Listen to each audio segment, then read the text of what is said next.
इस वक्त दिल्ली से बड़ी खबर जो आज की बनी, यानी कि भारतीय जनता पार्टी की 2 दिन की राष्ट्रीय कार्यकारिणी बैठक। आज ये राष्ट्रीय कार्यकारिणी जो बैठक हुई वो उसकी शुरुआत प्रधानमंत्री नरेंद्र मोदी के रोड शो से हुई। उससे पहले जेपी नड्डा ने ऑफिस बेयरर्स की एक मीटिंग ली और उसमें लोगों से बातचीत की, लेकिन हाईलाइट जो रही वो नरेंद्र मोदी का रोड शो रहा। और कहीं ना कहीं उससे एक बड़ा मैसेज जो है भारतीय जनता पार्टी ने प्रधानमंत्री नरेंद्र मोदी की एक इमेज को लेकर उनके सामने एक जबरदस्त एक व्याख्या उनकी करते हुए यहां पर दी गई है। अभी बताया यह जा रहा है कि मेरे पीछे जहां पर हम इस वक्त खड़े हुए हैं, यहां पे प्रधानमंत्री नरेंद्र मोदी जो कि यहां पहुंच गए थे रोड शो के बाद करीब 4 बजे के आसपास। मोदी जी अभी यहां पे 8 बजे तक होंगे, 8 बजे के आसपास यहां से निकलेंगे ऐसा बताया जा रहा है और पहले दिन की कवायद जो है वो खत्म होगी। लेकिन भारतीय जनता पार्टी की यह बहुत अहम बैठक है और इस बैठक में जो तैयारी है ना सिर्फ 2024 को लेकर बल्कि आने वाले चुनाव को लेकर भी जो तैयारी है उसके ऊपर विशेष ध्यान दिया जा रहा है। एक बड़ा वाक्य मेरे पीछे यहां पर लिखा हुआ है, गरीब कल्याण हमारा संकल्प। जिस तरीके से ये एक बड़ा वाक्य लिखा है, कोशिश ये की जा रही है कि एक मैसेज दिया जाए यहां से कि भारतीय जनता पार्टी का जो पूरा मुद्दा आने वाले समय में रहेगा वो रहेगा लास्ट माइल डिलीवरी, यानी कि आखिरी व्यक्ति तक पहुंचने का, उसको सरकार की सुविधाएं या जो सरकार सुविधाएं करती है, जो योजनाएं होती हैं सरकार की, उनको उन तक पहुंचाने का। लेकिन एक बड़ा जो कैलेंडर इवेंट रहेगा और किस तरीके से प्रधानमंत्री नरेंद्र मोदी का चेहरे को लेकर भारतीय जनता पार्टी उसके पीछे पूरी ताकत लगा रही है, वो भी यहां पर देखने को मिला। मैं एक और तस्वीर यहां से आपको दिखाना चाहता हूं। ये एक बड़ी पोस्टर लगा हुआ है G20 का।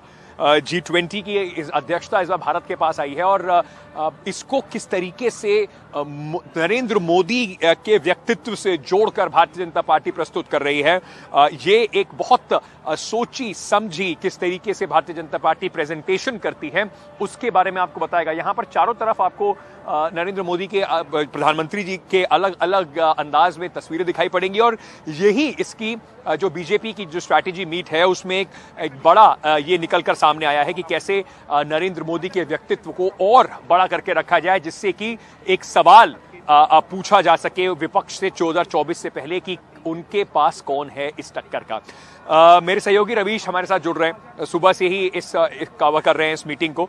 लेकिन रवीश पे जाने से पहले आज जेपी नड्डा जो अध्यक्ष हैं बीजेपी के, उन्होंने ऑफिस बेयरर से क्या कहा, किस तरीके की बड़ी बातें रही, उस पर एक प्रेस कॉन्फ्रेंस थोड़ी देर पहले हुई थी, उसमें क्या कहा गया आपको वो सुनवाते हैं। अध्यक्ष जी ने कार्यकारिणी समिति के सारे सदस्यों का आह्वान किया कि 2023 हमारे लिए बहुत जरूरी है। इस साल हमें 9 प्रदेशों में चुनाव को लड़ना है और अगले साल 24 में लोकसभा का चुनाव है। तो उन्होंने सारे राष्ट्रीय कार्यकारिणी के सदस्यों का आह्वान किया कि कमर कसकर लग जाएं, हमें एक भी चुनाव नहीं हारना है।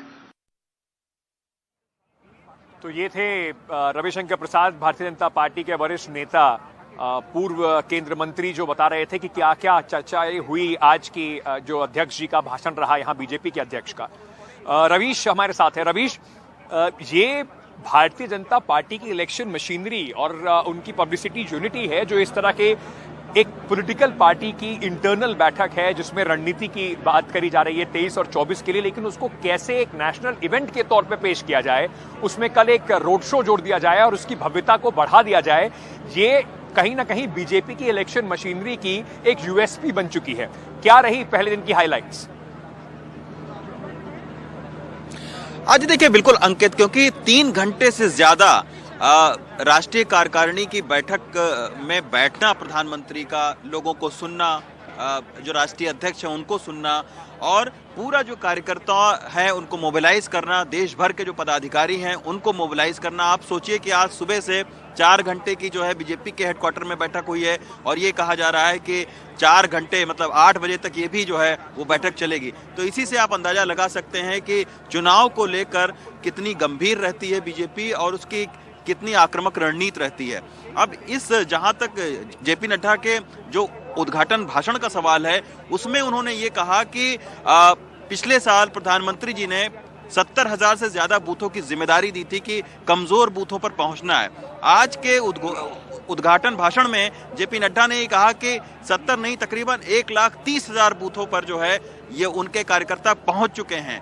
तो ये आप देखिए कि कितना माइन्यूटली जो है वो बूथ वाइज जो है वो ब्यूरोवार जो डेटा है उनके पास में रहता है और बाकायदा कार्यकर्ताओं को कहा जाता है कि अगर आप बूथ पर कमजोर हैं जिन जिन बूथों पर, तो वहां पर आप पहुंचने की कोशिश करिए। हालांकि एक सवाल इस प्रेस कॉन्फ्रेंस में पूछा गया रविशंकर प्रसाद से कि क्या जेपी नड्डा का जो सेवा विस्तार है उसको भी इस राष्ट्रीय कार्यकारिणी में डिस्कस किया गया या किया जाएगा, तो उन्होंने कहा कि अभी 2 दिन बाकी हैं, अभी बहुत सारे डिस्कशन होने हैं, तो अभी ये कहना जल्दबाजी होगा कि उस बारे में कोई डिस्कशन होगा, हो सकता है कि आने वाले वक्त में हो।